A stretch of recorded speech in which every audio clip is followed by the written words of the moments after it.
We are live and we welcome other real people. This will be a little bit of a drop in experience.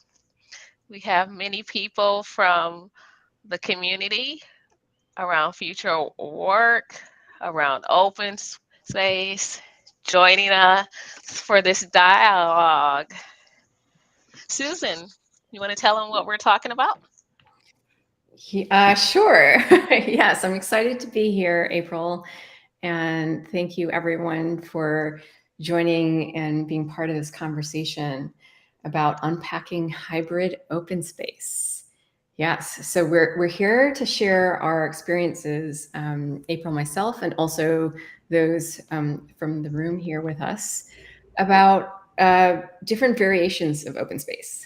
So whether that's um, a completely virtual open space where you're kind of juggling or kind of mashing up open space with another type of gathering format, or perhaps a hybrid live plus virtual space, any variation or combination of open space with some other format.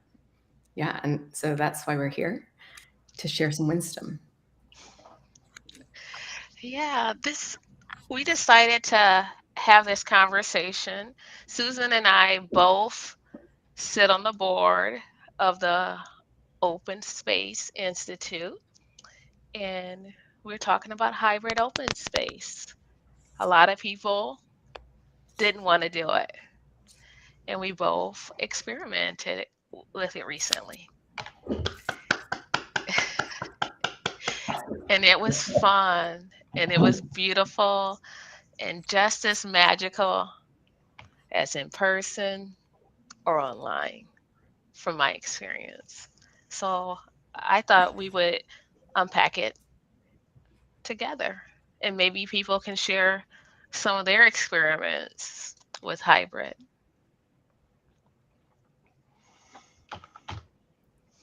Yeah, maybe we should start also with just do you want to do intros around the room, or what's our what's our format or thinking for today? Should we bring in the principles of open space of whoever here is here are the right people, Yeah, and whatever happens is the only thing that I, can happen?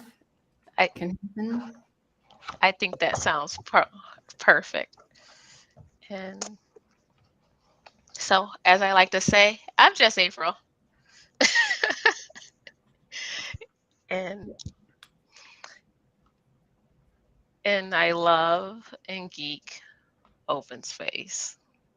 Um, as a polymath, I play in multiple communities. The open space community, that's one of future of work, agile, and so on and so forth. It, the communities Wow. are endless. How about you? Yeah, well, I'm Susan. I'm based in Portland, Oregon, and my circles are kind of intertwined, and I kind of dip my toes where I have feet in the tech world, the startup world, future of work, um, a reimagining, and that will come forth in the discussion. And I also love open space, and I'm a relative newbie in the grand scheme of things, and was first introduced to open space maybe 2 or 3 years ago through the Future Work 24 Hours on conference. And so really happy, and I love experimenting as well. And I've been experimenting with open space over the last year, so to speak. So I'm really glad to be here. And I'm going to popcorn to Tony.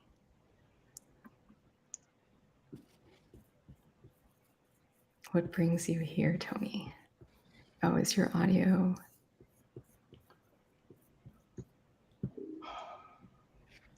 Can you hear us, my friend? Did you say Tony? I didn't quite catch it. Oh, okay. Yeah. Well, I have to say, I'm just blown away by your talent and perseverance and curiosity and risk-taking to do this. This is absolutely fantastic. Thank you so much for all your hard work. I'm delighted to be here. Wow.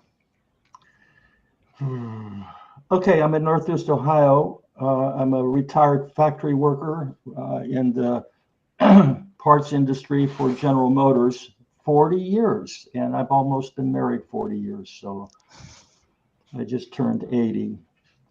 And I hear the two of you talking about your focus on process and not being dogmatic about process, all the different ways that groups and people can collaborate.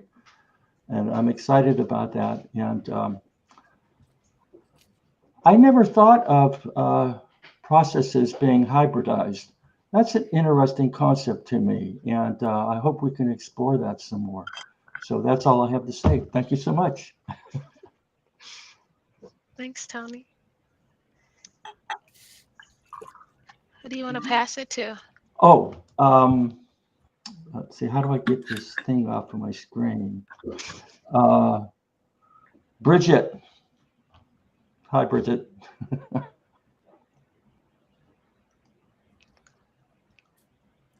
I Oh, think there's it's two Burgett. Bridget. Oh, I see. So, It's Birgit.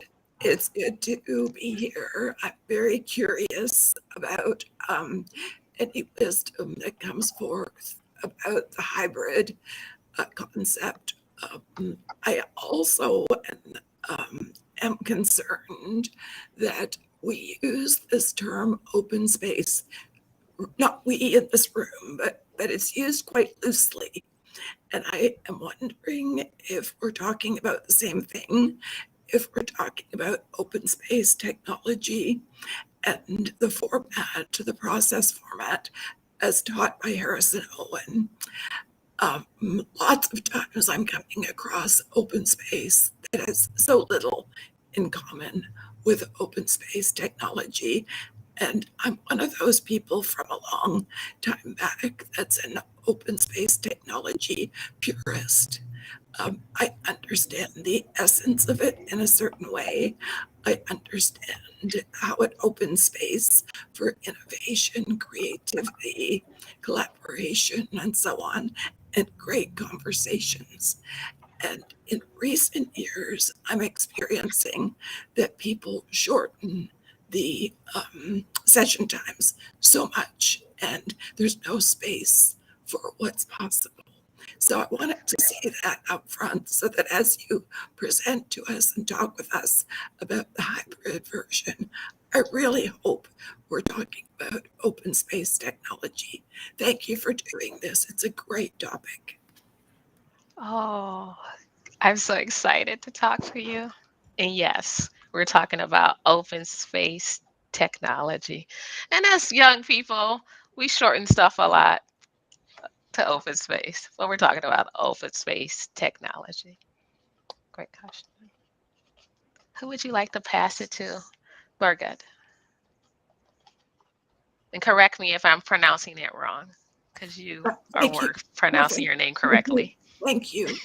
And I would like to pass it to Kevin.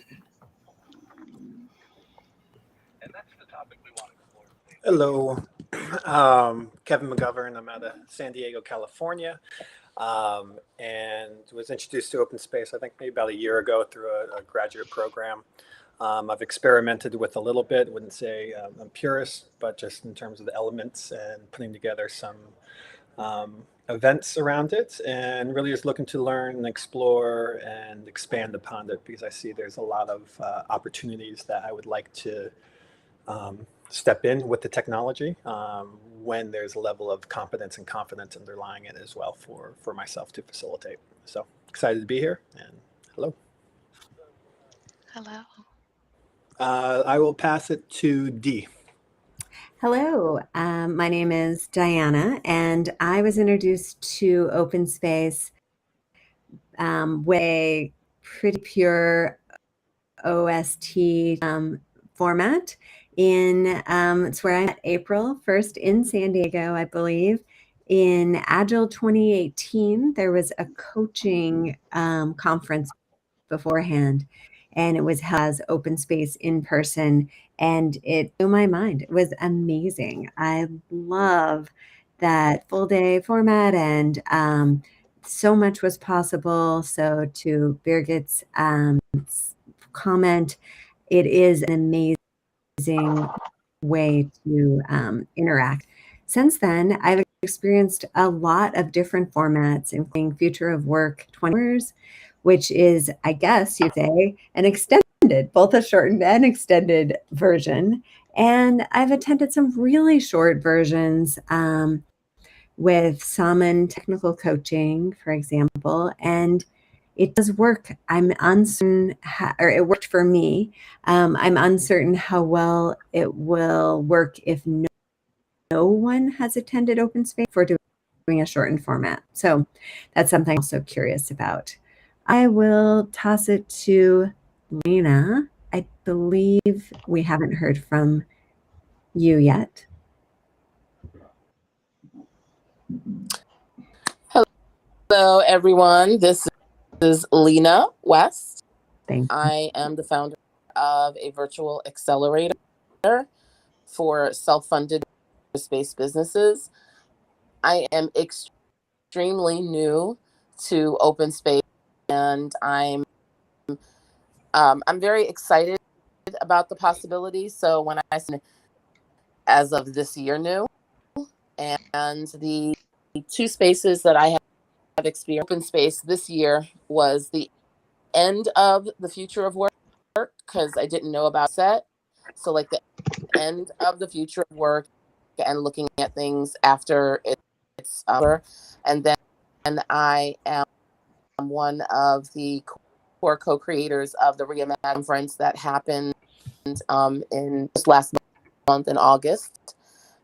And space technology is the fact that it be a way to gather and connect and share liberation and freedom, and not policing people, and ideas and concepts develop in a really organic way. So I am here because Susan invited me. Thank you, Susan.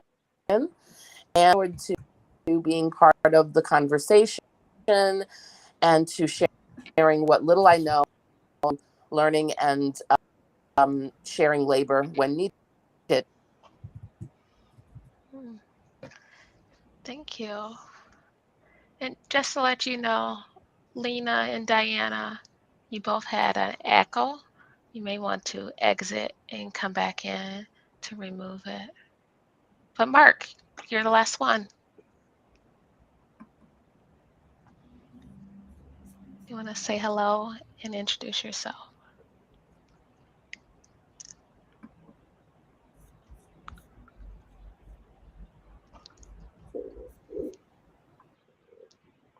He needs just a moment. And I may have to sing in the in-between space, Mark. I don't know.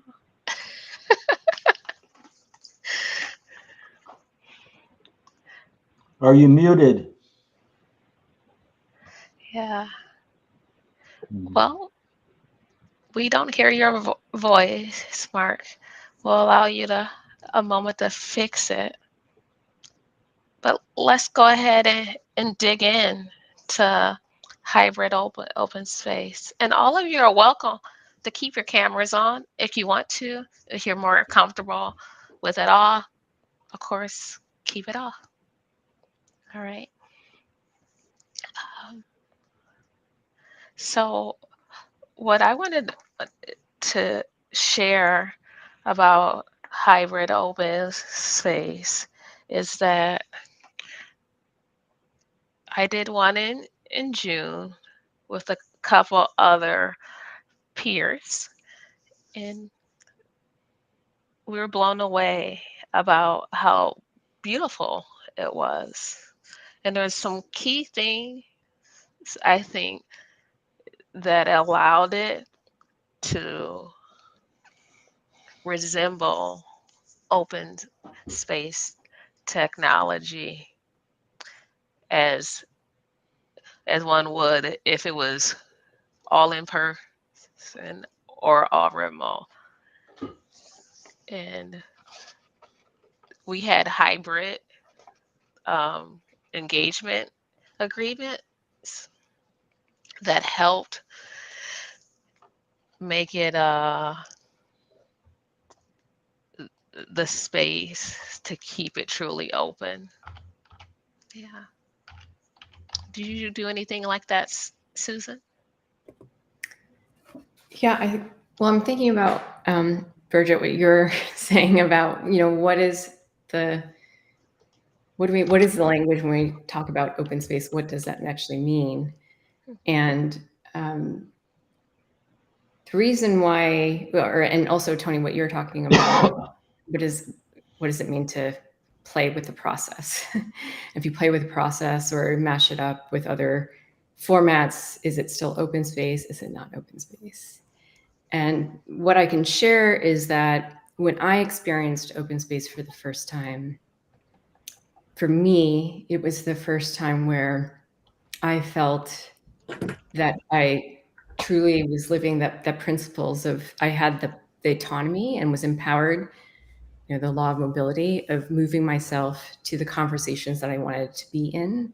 And when I felt that I wasn't no longer interested or something was pulling me away, I had that autonomy, which was the antithesis of my, I would say, 20 years of being in tech.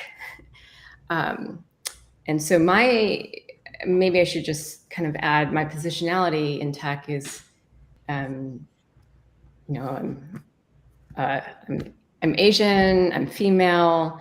I also identify as queer, and I've been in circles where I've been the only one of my particular identity. And in those circles, there's certain nuances to the dynamics of the conversations that, not pointing fingers or anything, it's just the dynamic of the environment where I didn't feel very liberated to move to where I wanted to be. And so when I experienced open space in context of the Future of Work 24 Hours on conference, it was mind-boggling. It was, wow, I'm in community in this setting where I've been invited to co-create topics, to exchange ideas. And there isn't a time clock. I mean, there's a clock to opening, but then I can also choose to shut down my computer. This is in the virtual world, come back when I want to. And so I'll just maybe share a little bit. The arc here is fast forward to kind of the last couple months, the last year. I was just noticing in a lot of the spaces that I was in, just to be frank, there were fewer people that looked like me. Still very diverse, multiple cultures, different countries, but not, when you're in the, just to be frank, yeah, not very many. Maybe there'd be one or two women of color, or a handful compared to kind of, just the kind of folks that you might typically see kind of in tech. And so I was thinking, why is that? What are ways that I can make these principles and experience of open space more accessible to other people? And as I was digging into it, some of the people in my communities are, single parents, or they're ones that they just don't have the, I want to say, freedom. They just don't have the space right now to be able to attend multi-day conferences, kind of the extended time. And so I thought, well, what are ways maybe I could just experiment with moments of open space, like dipping your toes, just to kind of tease out what it might look like, to model what it might feel like to be in spaces, where based on an invitation and a theme, to talk about the things and be in dialogue with the things that matter to you. And so that's what led me to practice with stretching time. Also with the Reimagining on Conference that Lena mentioned, kind of bookending open space with maybe a more curated kind of conversation. Yeah, so I'll just leave it at that. Outside of the experiments that I've done, typically have been people that are completely new to open space. Maybe, yeah, and I've really enjoyed that process. So Susan, you ran last month a hybrid event, a gathering. Was there anything that you did, like agreements beyond the principles and the law of open space? I did in both the Reimagining on conference and in the kind of dip your toes into open space sessions that I've done. I've also experimented with different platforms like Twitter. There was a question of how do you establish shared context with people that are all gathering for the first time? And as much as we want, my desire is to have open space just be open space. If you have someone that's dominating the floor, how do you manage that? And I don't want to police, as Lena was saying. And so we did share a community agreement up front with an invitation for participants to contribute to the community agreement. Yeah. So some of the things in our community agreement for this hybrid space was that cameras on if possible, for connection and inclusiveness, with it being a hybrid space. To rotate conversations, be mindful of like remote to in person or vice versa, for it to be dialogue.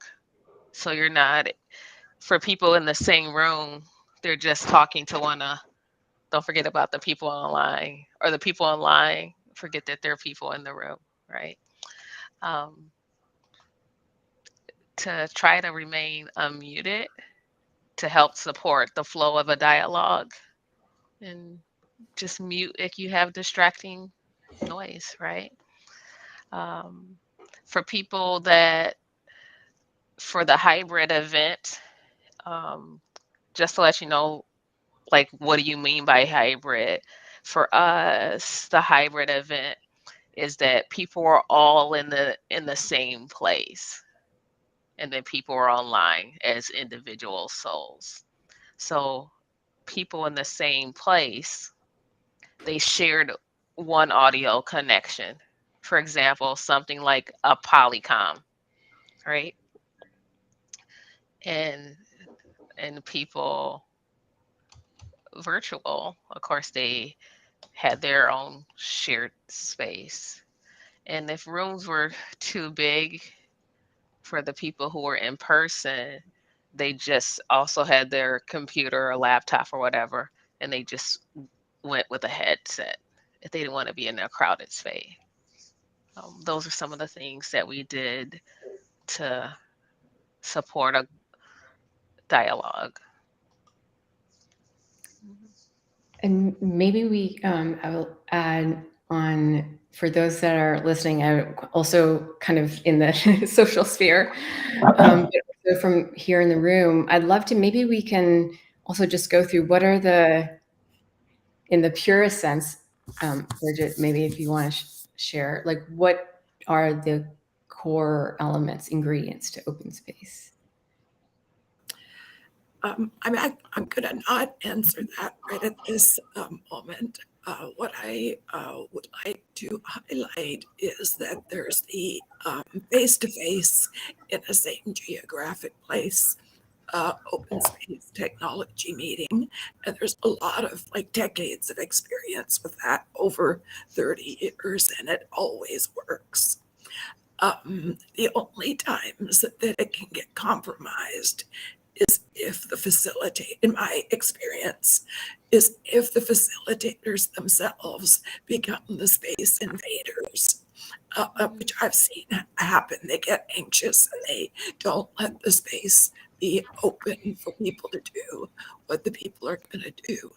We have also decades of experience with open space technology in multiple settings, which would mean each setting, like simultaneous, each setting is within its own open space technology meeting with the same theme in all of them.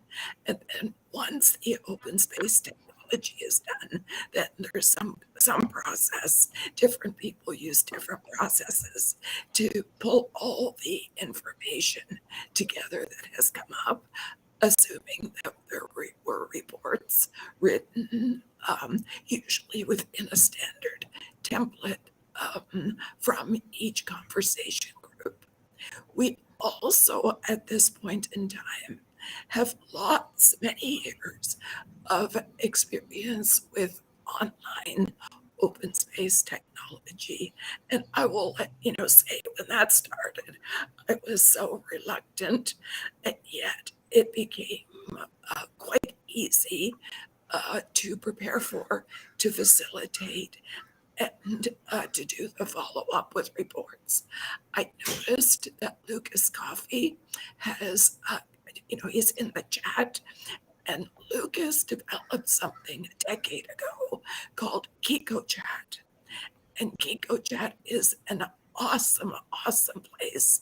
It is based within Zoom. It does use Zoom.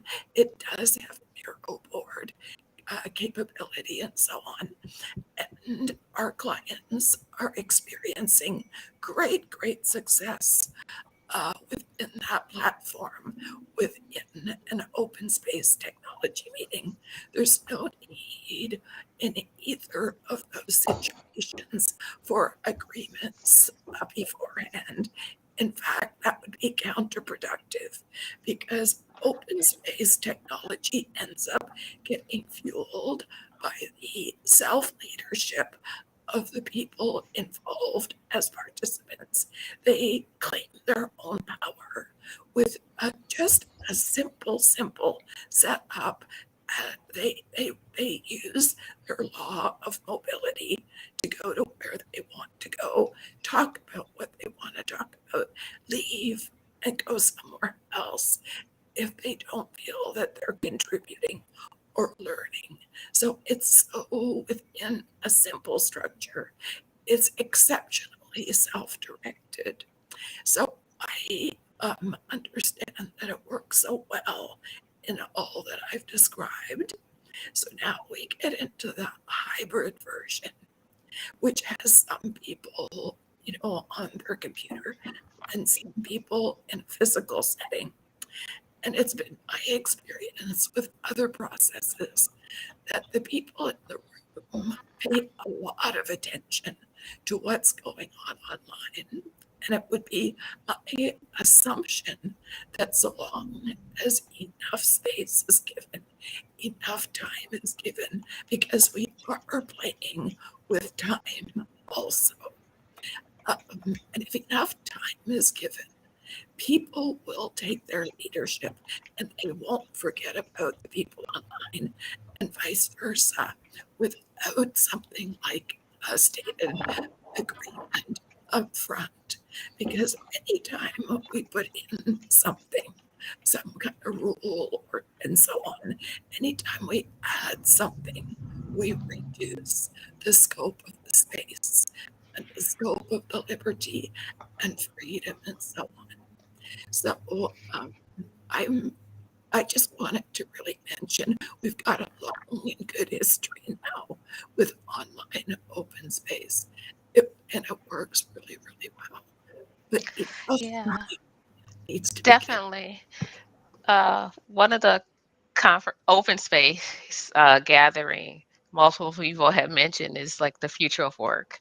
And that what I love about that, and that we always gather on Kiko Chat, and it's because we're able to fully walk in all of the principles. For example, um, when it starts, it starts. When it's over, it's over. And that's one of the things I really love about um Kiko chats. There's other spaces that, or how you design the event, when you allow not kicking up people out of spaces, and they can stay in that space and continue that dialogue for however long it is. For example, in that 24-hour conference, we had a space that stayed open for maybe 8 hours, where people kept going in and out and continuing that dialogue, where maybe it ended and then people went back in and continued that conversation. That's beautiful. and and have other spaces. You can use other tools to design that so that happens.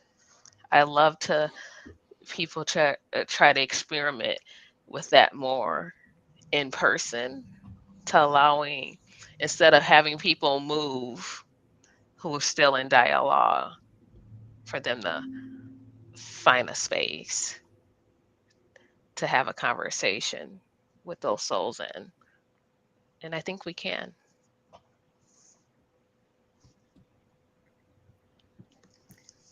I'm going to add some props for Kiko Chat as well.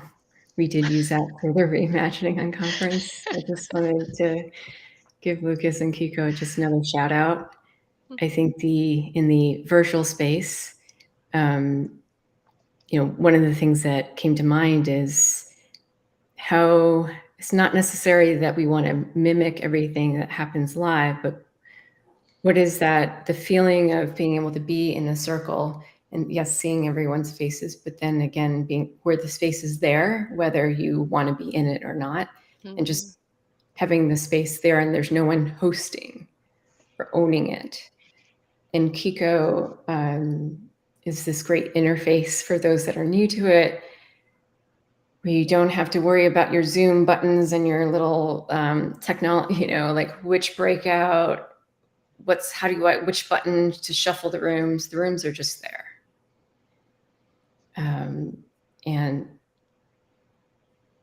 yeah, so I just want to give some props to Kiko, some love. And even now, if folks wanted to check out the Reimagining Unconference, it's like a 24-hour open library. Yeah. Very, very, very awesome. People are doing amazing things in the space. And one of the things, Birgit, what I've learned about people with open space, as I've been to so many in different communities, is that sometimes people think the way that one person facilitates is the way it always has to be. And that's not true. It's very loose. And that understanding that it doesn't have to mimic. What's great about the future work is how it's all open space, true open space, but there may be different manifestations because there's different facilitators. And so I think it's amazing. But I love for other people to chime in. Hey, Mark is waving now. Hi, I found that Chrome actually works, so I'm here now.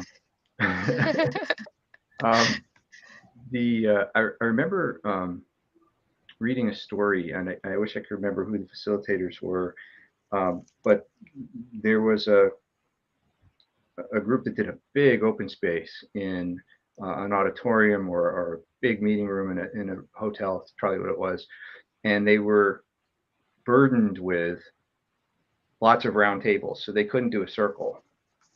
So they ended up just letting each table be its own circle.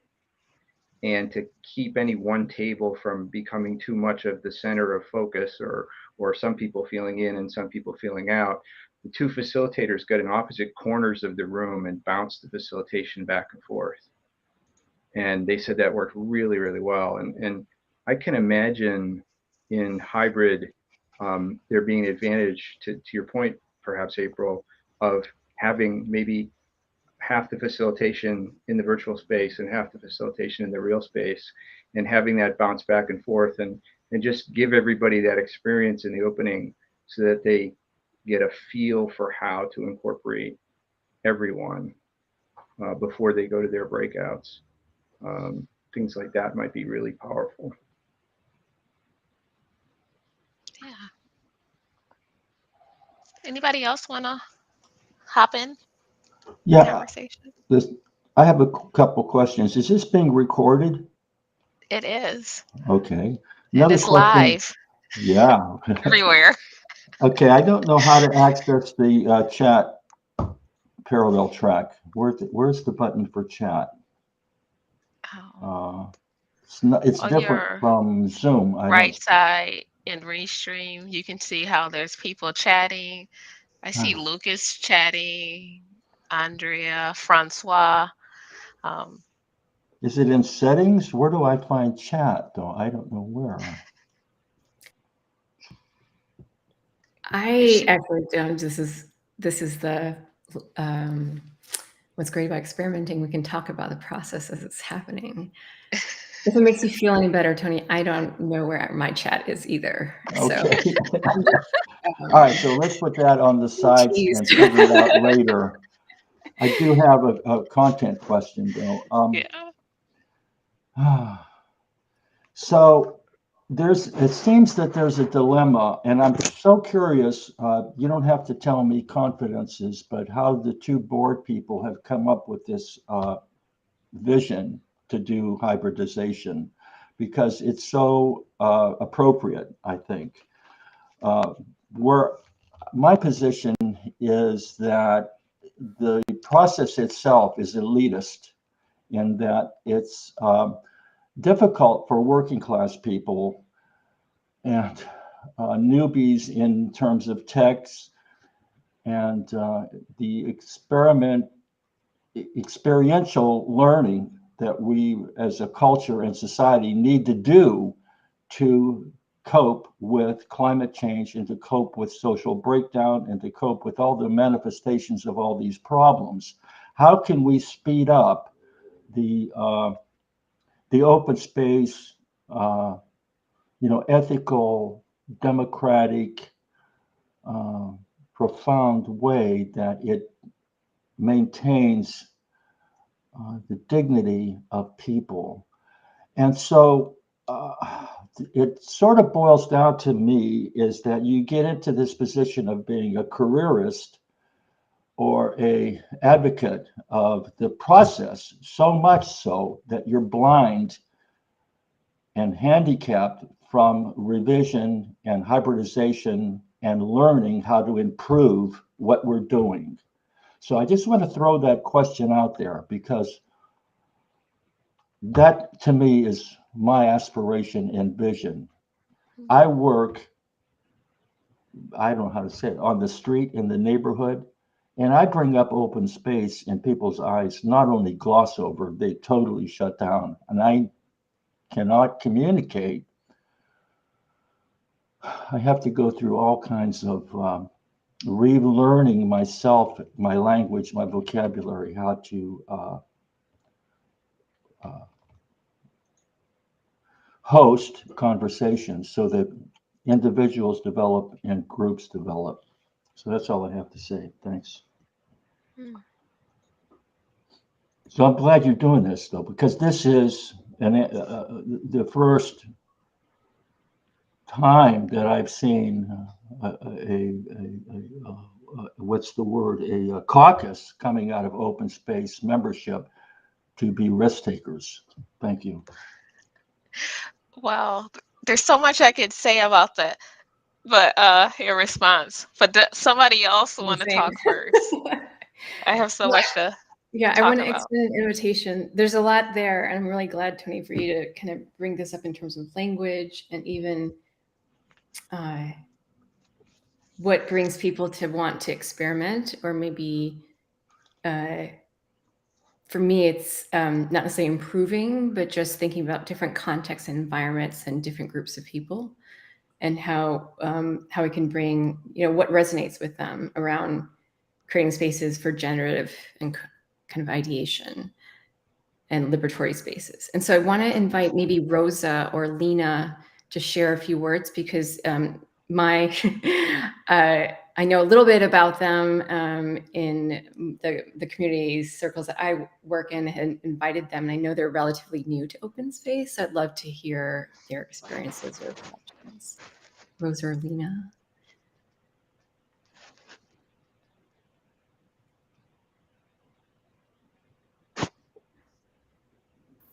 Hi.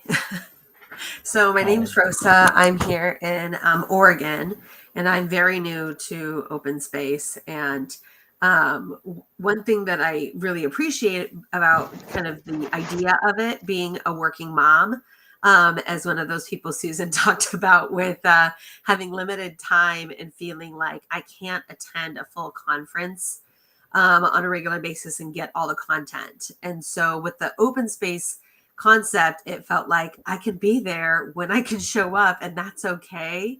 And I can contribute and move as I need to. And that was felt more, it gives me more ease to participate and be in different conversations. So that's one thing I like about open space. And I also, being a Asian female, that I'm not often in many spaces, especially with different languages. So I thought that was another unique concept of seeing that and I think this was at your unconference, that there were multiple languages available for individuals to connect in that one larger gathering, but with separate languages as well. And so I'm curious to learn more about it with the work I want to do in supporting working parents, and seeing working parents who feel like, "Ugh, I don't have any time to join anything." But if I can understand more about this concept and figure out how I could create spaces for them to be able to have that space, can you come for 15 minutes? We're not saying to commit to 2 hours or a full day or anything. And that's, I think, why this hybrid model is more intriguing to me than like the full future of work conference, and seeing what I can do with this as well. So I'm interested to learn more. To tap into both of your remarks, Tony and Rosa, is that one of the things that we have done at the Open Space Institute, as well as in the future of work, is to create spaces that JEDI, justice, equity, diversity, and inclusion. And a part of that is to invite people from who may not have the same finances to come.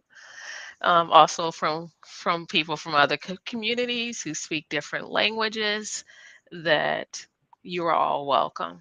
That every language is the right language. To have suggested price, but to be able to come in free as well, and understand some people thought it was crazy when I first started doing this and saying that it'll all work itself out. And it did. Some people donate a lot. Some people come in for free, whether they could afford it or not, but just trust it. And we've always been in the black, been able to pay our bills, and that this is for enrichment of the collective and not the individual. And I think that's one of the unsaid elements of open space, is that we see it with the circle that we talk about a lot. The silk represents connection, community, a collective of souls, not necessarily an individual. You may come out with individual, learning ways to move forward. But I definitely see in the open spaces that I'm a part of that it's different. Community is a big part of it. I was just facilitating an in-person open space in Seattle over the weekend. And as always, it comes back to that. And it's beautiful. It's part of the magic. The power of the invitation. That's what I've learned from being in these different spaces. And want to also kind of add on, and maybe this is the thing we can also talk about, which is what is the labor that is involved in hosting open space or hybrid open space, or thoughts around that. With the reimagining unconference, that was something that was top of mind of why we called it an unconference. It wasn't, my first thought when it came about was that I did want to create an unconference. It wasn't necessarily first, I want to do an open space versus just a space where traditionally we might see a group of organizers that are curating topics and people have to pitch or compete for speaker slots, and then there's a hierarchy of keynotes, and then different tracks. With inspiration from the Future of Work 24 Hours, it was kind of for me just opening an invitation to who wants to co-create the space. I have my own thoughts, but then maybe based on the people in the room, we'll see how it carries forward. And one of our, what emerged from these kind of just open check-ins week after week was first month after we were just meeting once a month, but it was about what's emerging for us in terms of the language and our desire for the space. And part of it was around how do we distribute labor so that, and to me, that actually ties into open space a little bit, which is this is not about coming to the table prepared with slides and all this. And for some of you that have been in open space for a while, maybe it's obvious. I think for some others that are new to open space, this actually can be very scary to say, what does it mean to organize or to hold space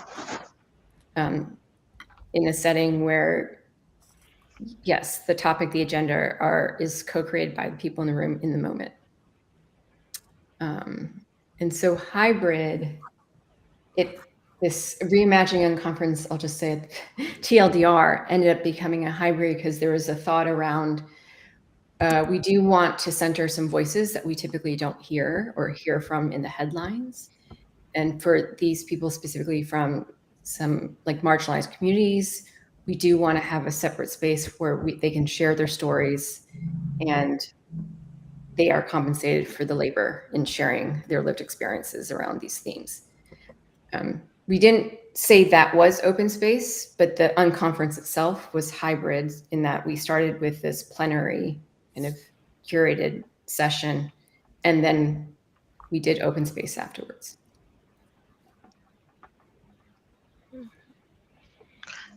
Did you want to chime in, Diana?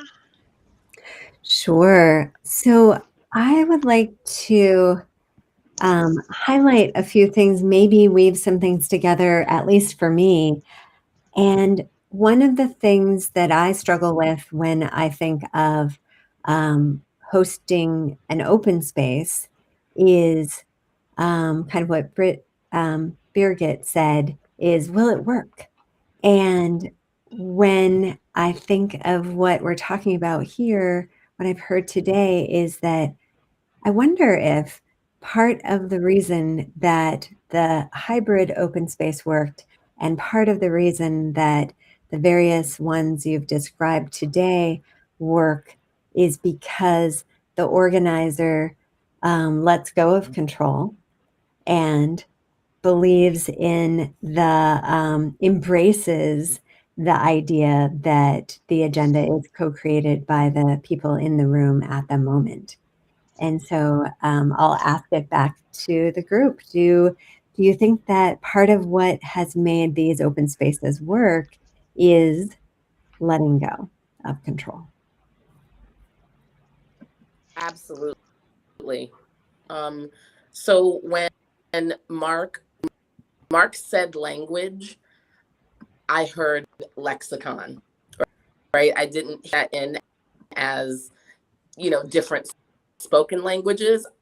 I took it in through my lexicon. And so I'm an inclusive business strategist, and I founded an accelerator for founders. And the folks that work with me and who I work with, they are businesses that are very rooted in social justice and social. And I invited them into the Reimagining Unconference space. And it was so interesting because here are, I know these people, they live, eat, and breathe social justice and social change, are structured to be inclusive and intersectional and diverse. When they entered into what they thought was going to be even though it was called an unconference from the very beginning, they reverted to, I don't know if reverted is the right word, but settled in with language that was, even though that lexicon is kind of old and outdated and really didn't space that we were creating, it was really the only model they understood. It was really the only model they could grasp long time. And it took them coming to some of the sessions for them to really get it in their cells. This is a different kind of space. And someone to police you. You can be your own agent. You can have you say, we want you to leverage your own agency. To do whatever it is that you feel comfortable doing, and that where you feel contribute and participate. And it took them a while. And these are folks who, work on a daily basis. And I just found it so interesting that for their bodies to settle in to not being policed, do and when.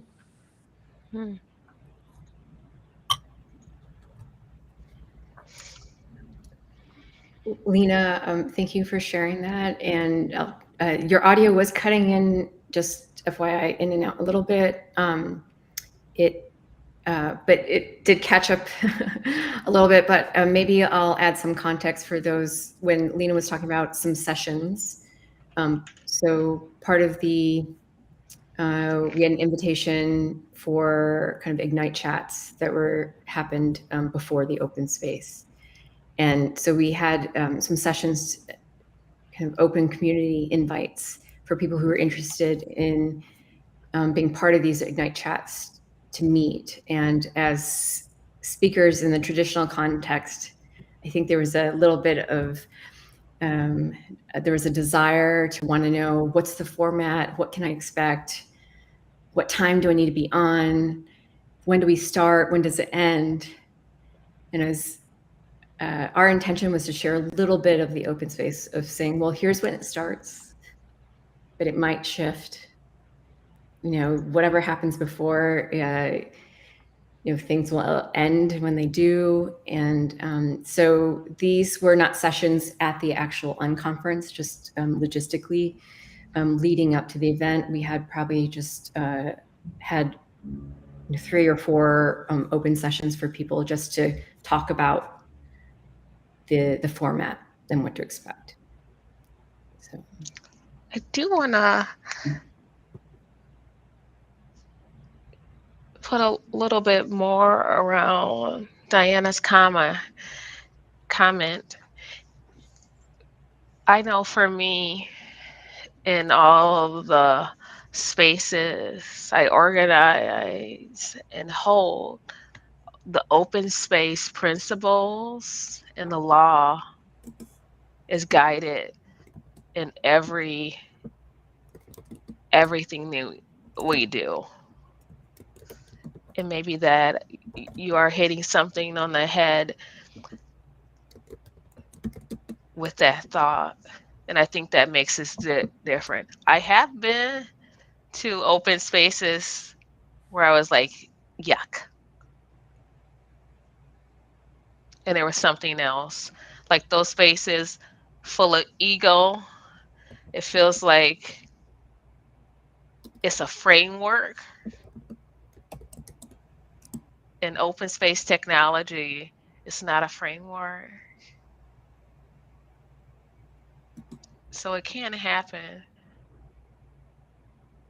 I think when you introduce open space, how you do it creates a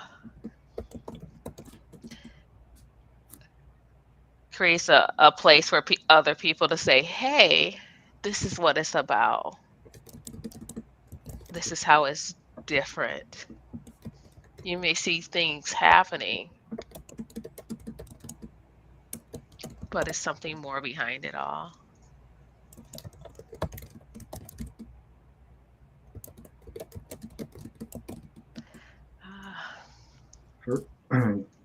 For me, it's all about getting out of the way and facilitating an open space and being like super vulnerable. And the best example is when you first invite people to convene a session, it can be really hard to shut up and stay shut up until it starts to happen. But it always does. And I've interrupted it once or twice because I just couldn't bear it. But I found that if I just trust it, if I trust the principles of the law and really live them, then miracles happen.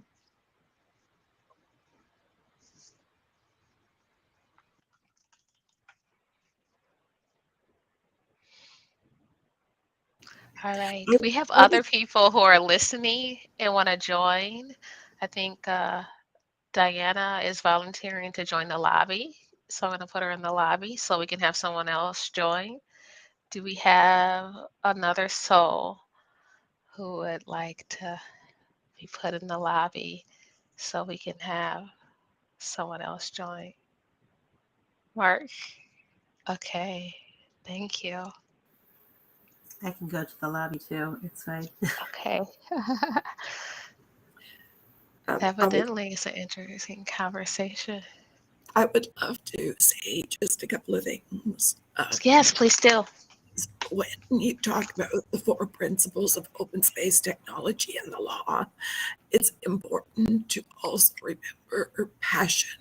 It's fueled by passion. And there's a great deal of upfront work in thinking it through, and as particularly the invitation. What are people being invited to so that they can make an informed decision? Yes, please do. So it's very much about crafting the invitation, like the theme of the open space technology meeting. So I just don't want us to forget about passion. The second thing that I wanted to say is this is a personal perspective. Our whole universe is open space. It's sacred space. I view it as sacred space. And within working with openings, what we call or refer to as opening space. It's basically getting the clutter and the time out of the way so that we can work with the open space that's actually there. We're not creating this space, it's there. We're just getting garbage out of the way so that, and it's a very controlling process at that minute, for that minute, as we get the clutter out of the way to reveal the open space that is our natural state, our natural environment. And so there is an element of controlling at that moment, and then of recognizing that the co-creation takes place immediately thereafter. And we don't want to get in the way of the space that we have decluttered so that people can do the thing that people do naturally, which is to be beautifully creative. So the invitation, there is an element of control. I don't ever attempt to sell open space technology. I look at what are the benefits and are you in alignment with the benefits that this could be. So if we're doing open space technology, that's what it is. But the rest of it, and Tony, I think when you refer to all the experimenting, it's experimenting with that beautiful open space of our universe and all sorts of different methods that have the same essence can tap into that. But it's not, those experiments aren't still open space technology, in my perspective. Demetria or Adelaide, thoughts? Hi, can you hear me? Okay, cool. I think, Birgit, it's been so lovely listening to, I think, your perspective as well, as someone who's had so much experience with like open space technology, and to everyone else who's experimented with so many different ways. So I, a while ago, I had like open space training from, her name's Valerie Morris, and she was trained by Harrison Owen many years ago, and she is very much open space technology purist. Hope I'm using all the right words, but learned from her, and I mean it was such a life-changing experience getting to learn open space, like to its essence, what it was created for, how it works, what the power is. And then my personal experience, in April, you facilitated the first open space I ever joined. And for me, I'm someone I would usually, like now, I only try joining after like 45 minutes because I'm happy to just be quiet and not take part in any conversations. But open space was for me the place where I felt safe for the first time ever to come and share my opinion. And I knew that whatever I share, it will be a yes and, like someone will build on it or someone will challenge me, but valuing my idea and what I have to bring.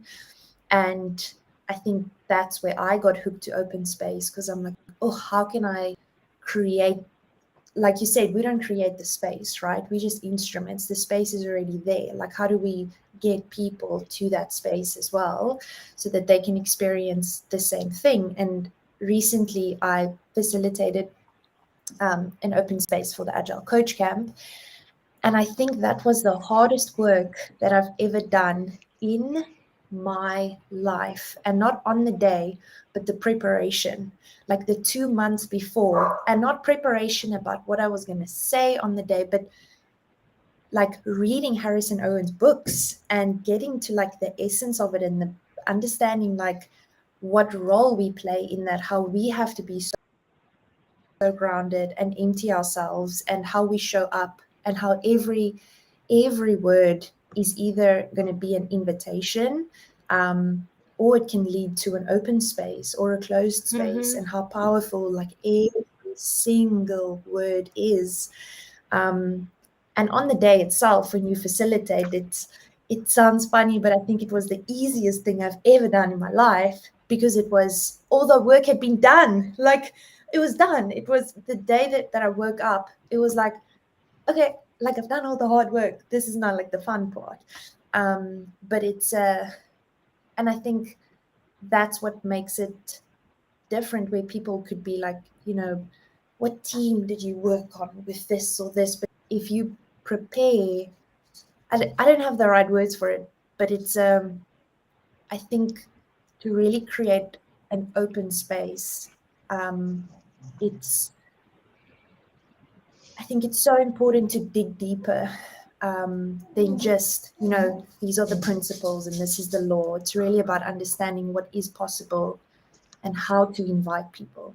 I've just said a lot, but I hope that made sense. Definitely.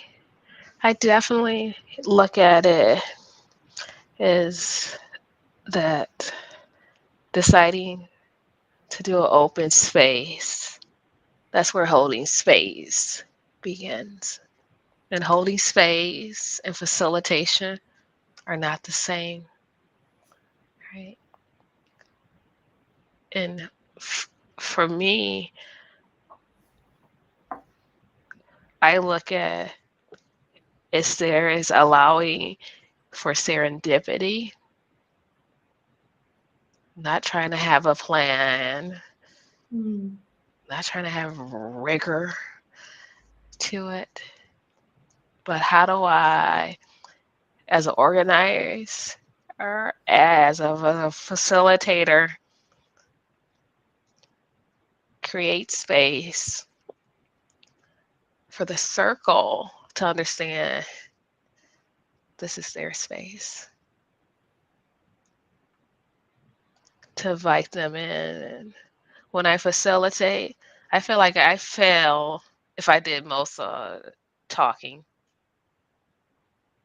Their voices bring it in, moving from me holding space to their holding space for one another, to we're all holding space together.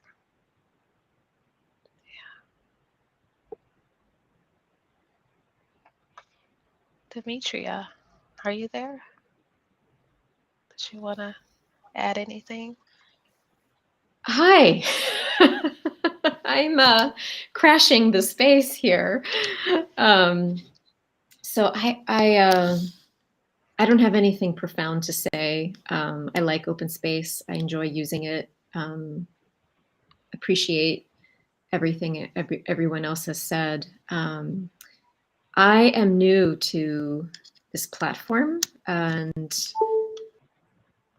I'm just kind of checking out here, and I don't know that I'm in the right place. Am I in the fishbowl, as you called it? You Okay. are. I don't know how I'm here, but I'm here. So, yeah, I'm curious as to what the lobby is and what the other spaces are, because I think I just landed here serendipitously or accidentally. But I appreciate listening to the conversation and what people Well, are saying. I I just don't brought you have a into the choice as to where I fishbowl am. So that's how I'm when you not joined the knowing. lobby.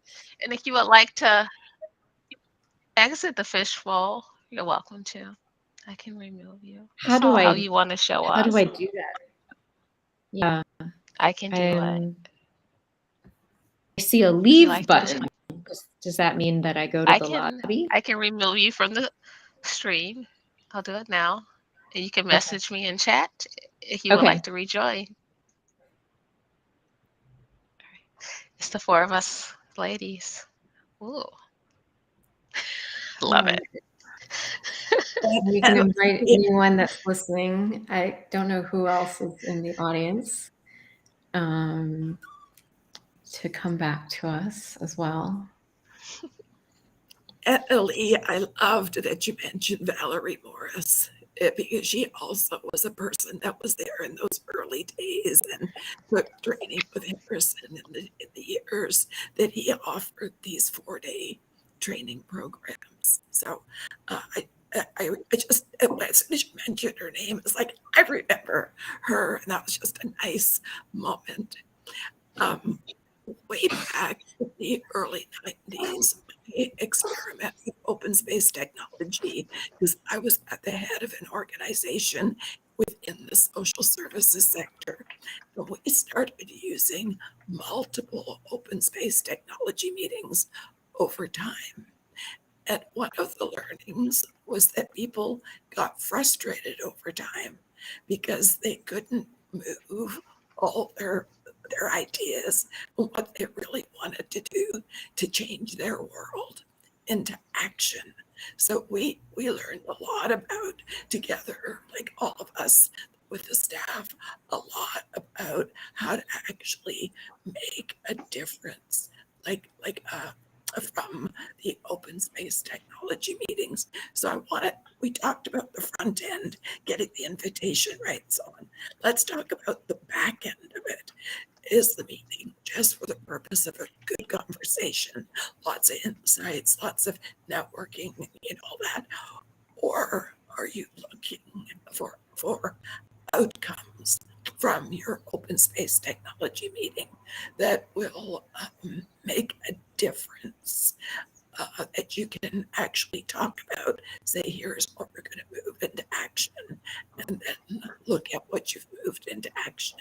So that's something worth checking ahead of time, because eventually people do get tired of good conversations without something happening after the fact. Can I maybe jump in there? Birgit, I think I love that you asked that, and I actually had the same question, and that's what helped me to jump on the call to actually bring that question, because so Valerie as well, and we spend a lot of time speaking about the proceedings and the actions and the technicalities and how that works, but from the open spaces that I've attended, the focus is so much more on the transformation and the co-creation that takes place in the dialogue. So definitely not answering the question, but just kind of adding on around this. As you said, there might not be actions. From my experience, it's always a transformation that takes place. It's almost like I find often people are almost silent after an open space. They don't have quite the words because there's so much that has changed for them. So I have the same question. Would love to hear thoughts. I like to say space, pace, and grace. And one of the intentions for the Reimagining Unconference was, the desire is to empower people to make both individual and collective change, not just through the conversation, but something does happen. At the same time, I think, Annalie, to what you were mentioning, for many people who are experiencing this space for the first time, where yes, they're meeting people they've never seen before, first time meeting, there's conversation, there's a lot. And what we heard in the closing was, this is amazing, I never knew spaces like this could exist. And they're so energized and moved.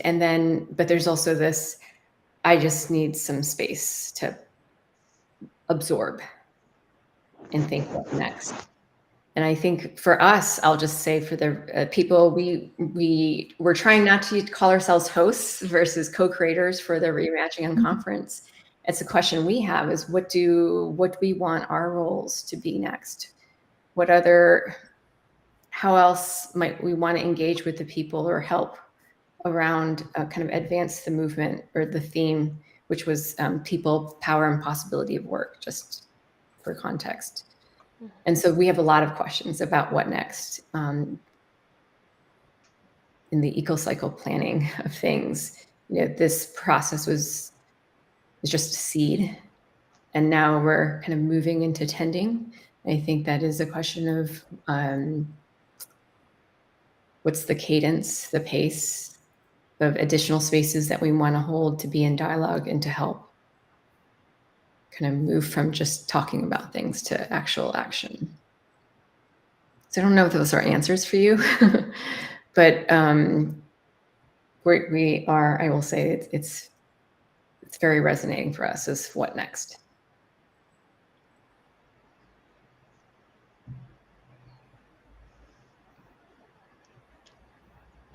Go ahead, Mark. I don't have any answers to this question, but I do have a couple of experiments that I've been wanting to try. One is, well, first of all, one is enough space, enough time together for action to be appropriate. It's possible that the action will just emerge, although it sounds like Birgit's experience is that didn't happen and people got tired. But I've had another facilitator suggest evolving the theme, like if you had a 3-day event or a 2-day event, and having the theme move towards action over the course of the event, so that when you do the next opening on the next morning, you might have a more action-oriented theme. Another thing that I want to try is perhaps getting a guest facilitator to open the space so that I can be a more active participant and offer a session with some kind of scaffolding for action. So rather than make everybody sit through some training or some orientation on a framework for action, just offer that as a session, and people that are itching for action might attend. So those are some things I want to try. Can I maybe add one final thought? And sorry, I'm going to have to jump then. But I'm also wondering, when it comes to, we've spoken about like action, right? And then also kind of the transformation that people go through. I also wonder like how much that depends on the people who join in the context. Like I think for open space technology, often when people use that in the workplace, then I think I would also be frustrated if we don't leave with actions, because that's why we've been gathering. There's a thing that we want to tackle and we want to solve and we want to move forward. But I think the spaces that I've attended, it's often people who work with people but are very lonely. And by that I mean, like, let's say, for example, at the moment I'm an agile coach. So I work with a lot of people every day, but being maybe attending an open space with 40 other agile coaches, immediately it's like, oh, these are my people, and I can finally speak about what I want to speak. And I don't want to leave with actions, because I help my teams to get to actions every day, but the dialogue changes me and I leave, and almost like ink that's spilling from a pen, when I go back to my teams, what I've maybe picked up from April or from Diana or from Tony, that will influence my actions when I go back, without me even realizing, others knowing that those were the actions. But I think I might have some connection issues. You sound perfect. Yeah, okay. But just a thought about the people who attend. Yeah, I'm also wondering, it's like open space technology started like this, and it's had almost like much bigger effect than I think anyone could have ever imagined. Yeah. Well, we're trying to bring it to 1 billion people, right? And have it accessible for everyone. So my joy is new souls participating, experiencing, being uplifted through the principles and the law of open space. What's beautiful is when I see people working to live it. For example, this conversation right here, we opened the dialogue. We put out an invitation and saying you can watch, you can join in, and there's no requirement for you to join. You can just be a part of the conversation. And we had souls coming in and out today. It's it's dropping. It starts when it starts. It's over and it's over. Some people came back. That's okay. Like we're living the essence of open space in this one little dialogue.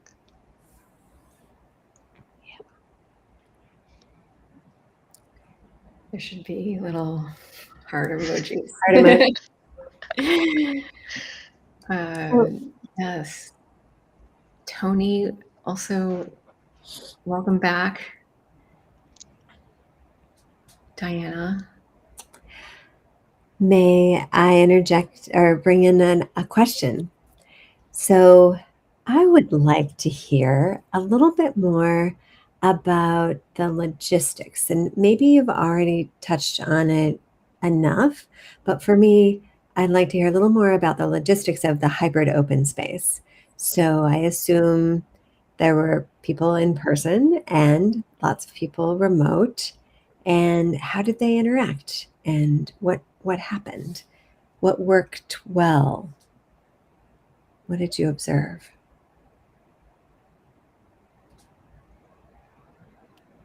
April? Susan, either of you? I haven't done an in-person open space, so. Okay. Happy to share. I would say for hybrid open spaces to be effective, we really put care to the technology, testing it out, making sure we understood how it could work so we can communicate to others quickly, like how might they engage. The prep is very important, making sure that it's the right audio. I've done hybrid experiences before with bad audio. It's terrible. So test it out, make sure it works. There's some key things that I've found that is work in person, share an audio connection for the people that are in person in a hybrid space. The people remote, they have their one. Sometimes it may be, a friend next to me, but we're sharing the same audio connection. Or it may be just me and my, box. Those things are important. Being on camera, being cognizant when you're in person of the people online and vice versa. Considering that, allowing people to see people is very important. Whether you're in a room with other people, they can see you. If you're by yourself, that they can see some type of representation of you. Some people don't forget about you, right? But also, some people want to sit back and not participate. Not everyone wants to join the fishbowl to dialogue. They just want to be in the room and listen. And we know we have different critters that are a part of open space. Allow people to walk in whatever critter they want to show up as. There's times I definitely wanted to just listen. And other times I want to speak up. So, any other questions you have, Diana?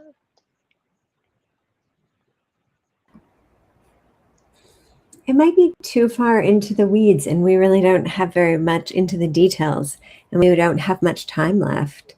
So feel free to put this off to another forum. But the question is, so if I was in a hybrid open space, and I was remote, but I wanted to attend a room with someone in person, how would I know which room to go to? Or how does Ooh, that work? that's a great question. I'll give you an example on how I did. Me and my other colleague, we designed the hybrid open space. So there were people who were coming to the facility in person. So we designated rooms for that. We had one audio connection for all of those rooms. So they joined in our video, let's say Zoom. So each of those rooms, so if it was, the room was Mark, Matthew, Luke, and John, that's the first thing I thought of. So those rooms would join the Zoom call, and I would put them in a Zoom room. So in that experience, for example, with Zoom, or he used something like Kiko or whatever, you would add that audio to that virtual room.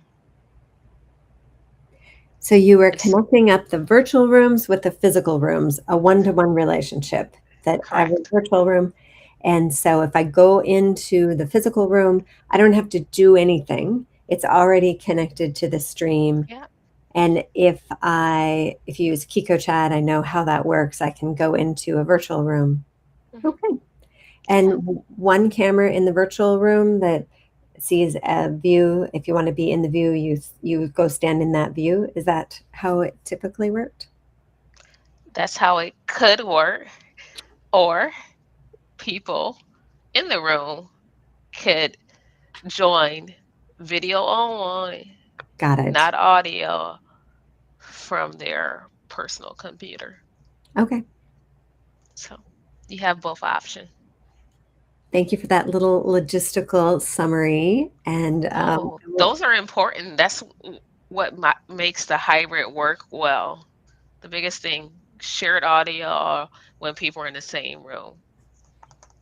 yeah. Have a video capability, whether it's a shared video or your individual video.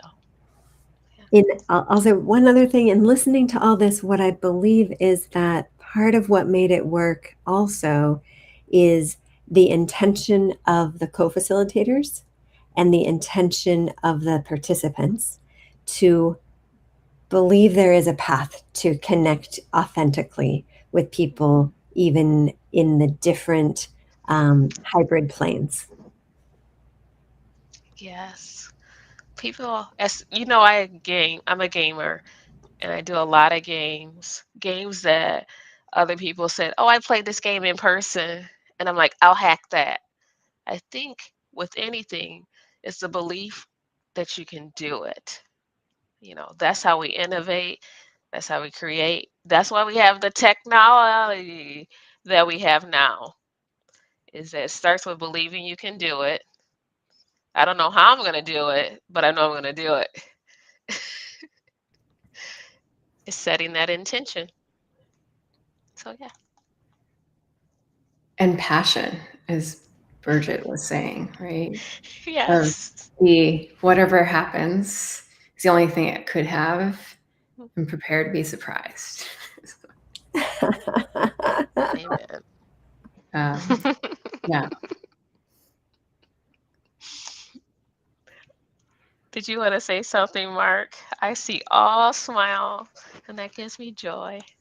No, I just wanted to say thank you to you guys for setting this up and inviting us to spend some time with you. And thanks to everyone who spoke and contributed and listened and chatted.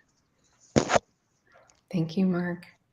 Thank you. Rosa, I saw that you had joined our fishbowl. I know last reflections, or it doesn't have to be last? Well, I was just thinking of, and I have no clue if this is a model that the facilitator used, but I was part of a new mom support group, and it felt very much like this open space model of anyone who can come whenever you can come with your child and talk about the things that you need support with, and how I've been trying to model that as I create and facilitate a new mom support group. And I'm realizing maybe it's kind of an open space that I'm trying to create in making sure I'm not coming to the space saying, I'm going to talk and teach about this, but that I'm going to hold this space for the moms to come, and you tell me, or you tell us what you want to talk about. What are your joys? What are your struggles? And holding space for that and having discussion about that, and how I want that now as a working parent. Support group was the term I had used. And I was like, maybe it's a working parent open space that I'm trying to create. And figuring out how that would work as you're talking about the different levels of it, with individuals being able to break out like we did in the unconference, and break out to those different topics they want to dive into further. And so I guess I was trying to look into that.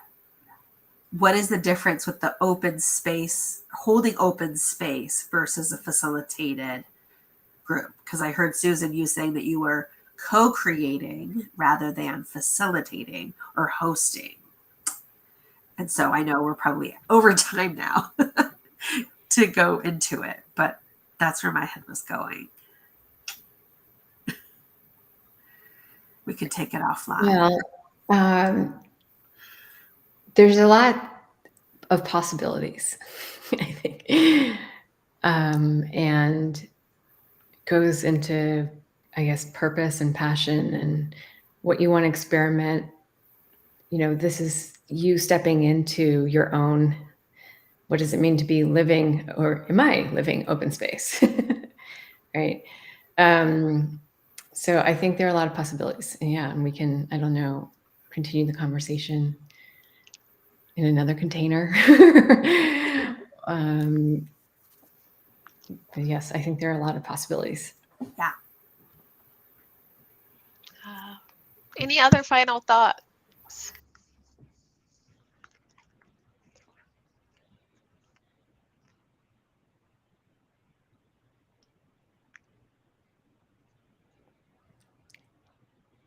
I'm looking have at one, Tony. Tony? Me too. I was just like, Tony, where's your wisdom? We want Yeah, it. right. Oh. Well, I hope you guys do this again, my final thought. And this is, again, what's the word here? So special and important that you're learning and changing and adapting and being a role model and an example for all of us. And I'm learning a lot just hanging out here. Yeah, I don't know. I'm curious, are you Lone Rangers, just the April and Susan, Lone Ranger and Tonto, or are there others? I hope there is, and I would advocate that.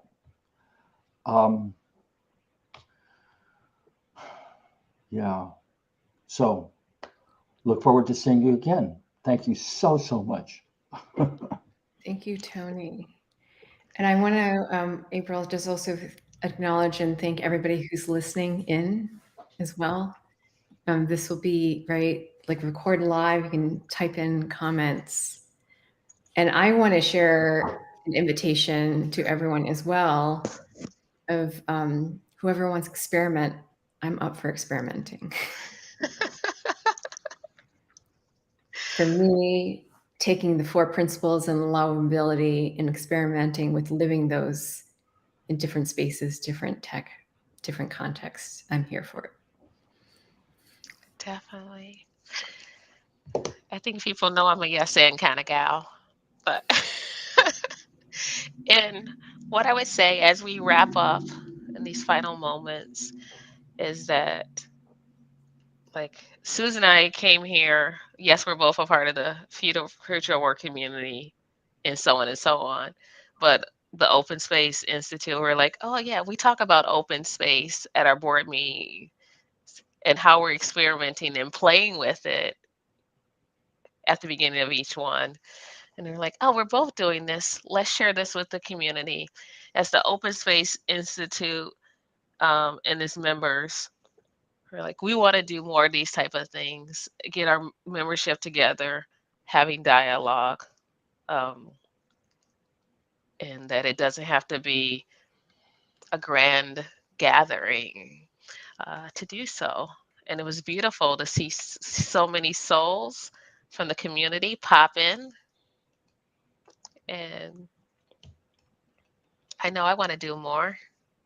You ready to do more, Susan? Yes, yes, yes, and yes. All right. So thank you all for joining us for the Unpacking a Dialogue. In the spirit of open space, it went all sorts of places, and it was just the right thing. Thank you. Bye, everyone. Thank you. Bye.